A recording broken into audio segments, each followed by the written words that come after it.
Is everything's fine? Everything's fine? Balance?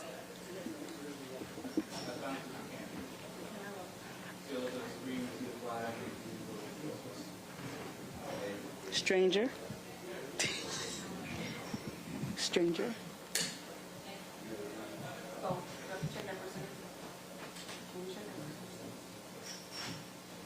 Sir, let me just check 2 minutes. I think people just came in. I can't remember. No, I'm going to bring mine.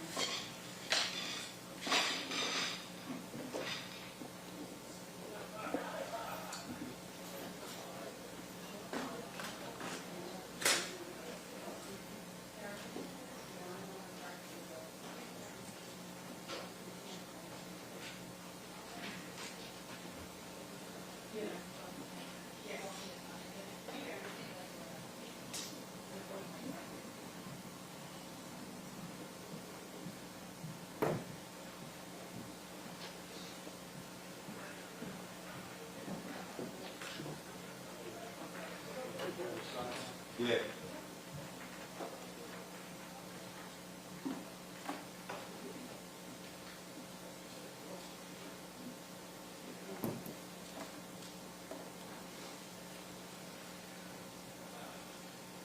Guys, I'm going to need that. Everything stay clear.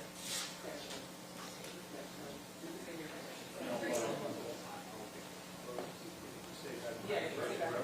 Thank you.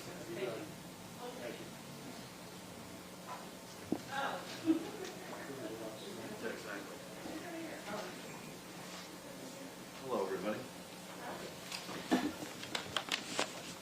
Sure, this is exactly what you wanted to be doing on a Sunday night.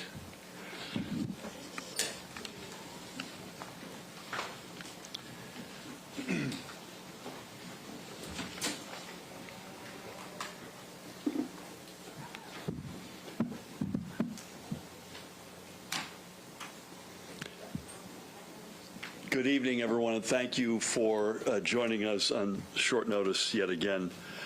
This evening, as you probably have seen, I am delighted to report that NJ Transit and the Brotherhood of Locomotive Engineers and Trainmen, BLET, have reached a tentative agreement. And as a result, New Jersey's first rail strike in decades has officially come to an end. Starting Tuesday, May 20th, NJ Transit will once again provide rail service to the more than 100,000 riders who depend on it every single day. And I think Chris will give you a little bit more color as to why Tuesday. But it's completely understandable. To offer the understatement of the year, this is a very good outcome. But it is also one that was far from inevitable.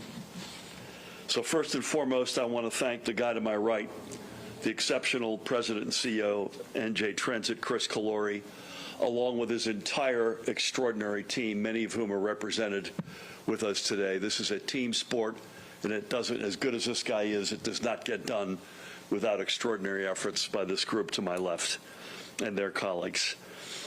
They have poured hour after countless hour into reaching an agreement that is both fair to NJ Transit's employees while also being affordable for our state's commuters and taxpayers. And they have proven once again why New Jersey is the quintessential organized labor state. Even in the midst of a seemingly intractable situation, Chris and his colleagues never gave up on providing our locomotive engineers the raises they have earned, while also ensuring that our public transit system remains accessible and affordable. Now, I am not going to dive into the specifics of the agreement at this moment.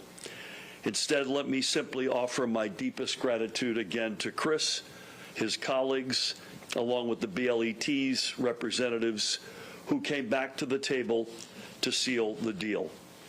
This is a very good day for New Jersey. And the sound that you probably hear is the sound of our state's commuters breathing a collective sigh of relief. So now it's time to get NJ Transit back to full speed for our commuters and riders and to continue building on our progress in fixing NJ Transit for the thousands upon thousands of New Jerseyans who rely on it every single day. And thank you. With that, please help me welcome this week's MVP, the CEO of NJ Transit, Chris Calori. Chris, congratulations. Thank you, Governor. Thank you so much, Governor. I want to first thank you for your extraordinary leadership. We would not be here but for your calm wisdom and direction as we were in the negotiating room. I've talked to you more than you probably want to talk to me over the last several weeks, but I particularly want to thank your senior staff as well. They were available to us day and night, many times in the middle of the night when we needed direction, and they gave it, and I'm grateful for them too. To the men and women of New Jersey Transit, the governor mentioned it, but let me just take a minute to say, you saw hundreds of our colleagues at rail stations and various places throughout the strike to give our commuters, who are in a very difficult moment, and we understand it, to make sure they had the right direction and they had help when they needed it. But I also want to recognize the thousands of our staff members who are invisible to the outside world, but were working hundreds of hours collectively to make sure we positioned our pre-strike events correctly, and they will now help us get the rails ready for opening on Tuesday. The deal, as the governor correctly said, was fair and fiscally responsible. I think I've said it over 1,000 times now that we have always sought just that it was a deal that had to be both, not just one. I want to thank Tom Haas, the general chairman of BLET, and Mark Wallace, the president of the International, for negotiating with us in good faith to get us to this point.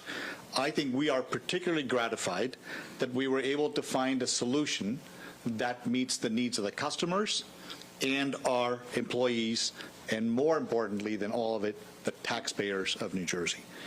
The deal itself reflects a series of concessions that came together by way of a work rule that will eventually end up paying for this fair wage that the unions have asked for. And I am so pleased that that effort did not go unrewarded, and that's why we are here today. I won't get into any more details because it would not be right. I think it is now the union's job to go back and brief their members and put the agreement up for a ratification vote. I want to just briefly talk about our plan going forward. Tomorrow morning, we will implement our contingency plan that we had in place for buses. That means our train lines will not still work. They will start working Tuesday morning, as the governor said, but what we will spend tomorrow doing is make sure all our 4 park and rides that we talked about and our supplemental bus service we've talked about, they will all be operational along with our light rails. The one favor that our riders can do for us one more time is if you can work from home, please do that tomorrow so we can move essential employees through the system and for their place of work for one day, and Tuesday morning we'll be back in business. I also want to remind our riders that Amtrak, PATH, the ferries, and the light rail all continue to work just as they've been doing since Friday. And let me finally thank the 350,000 riders to whom we are so grateful, because we understand that the strike, just like it was not of our choosing, it was not of their choosing, but they really gave us the space to do our job and to make sure we do it as well as we could under the circumstance. I promise you, we are now going to work from tonight till Tuesday morning to get the rails operational so we can get everybody back to a sense of normalcy. Governor, thank you again. Thank you, Chris. Thank you, sir. Thank you, man. And reiterate one point you made in particular. If both employers and employees tomorrow could please give us one more day of work from home, that would be a huge, huge boost. The park and ride locations are Secaucus, PNC Bank Arts Center, Woodbridge, and Hamilton. Those are the 4 big ones, and details on all of the above can be found on NJ Transit's website. Take any quick questions if you have them, please. We have been here before. What makes it different this time in terms of the union members ratifying this contract? Yeah, I don't want to speak for the union, obviously, and I'm thankful it takes, we have to pass the mic. Sorry. Martell, is that you? Nice to see you, kiddo.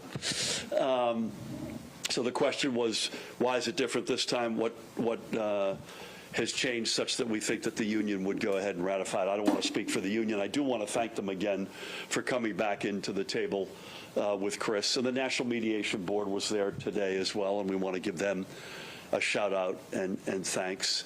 Again, I'll let Chris answer as it relates to the details, but there's a real feeling that we landed in a really good place. You could argue we thought that before, I understand that, but this time it really does feel that way on both sides of the table. Again, I can't speak for the union, nor would I attempt to, but I'd say based on our side of the table, a high degree of confidence this will sail. But Chris, I'd ask you to put any color on that. Sure.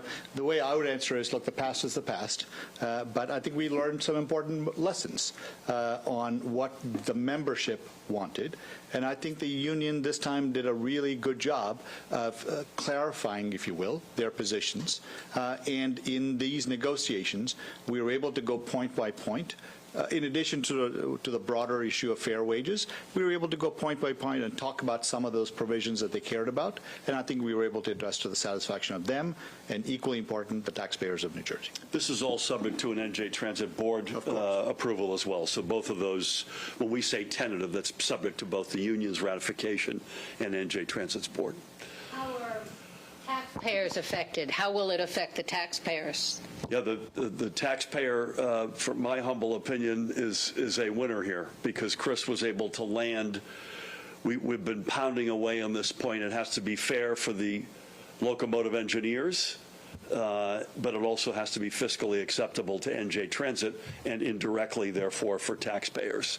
This is you may have heard me talk last Thursday night about a range between something that we could manage our way through that was single-digit millions or maybe low double-digit millions of an impact versus 9-figure impact. And we were able to land, I should say Chris and his team were able to land this in the right neighborhood as it relates to taxpayers and the fiscal question.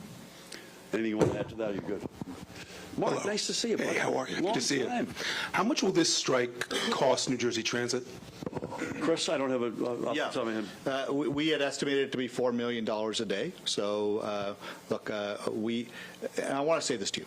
Money is a very important metric, as the governor said. He and I are almost obsessed with how much we spend on these kinds of things. But our first priority was to make sure we provided the service the commuters expected. And I think we did that. And now we will spend a look at what we've spent and true up our expenditures and see where we go. You know, we talked about Friday's commute when we were anticipating it Thursday night. We also were in the midst of Shakira 1, and we had both Shakira 1 and 2 quite successfully executed. And I want to again give Chris and the whole team a huge shout out for that. Sir, sorry, we got to bring the microphone over to you.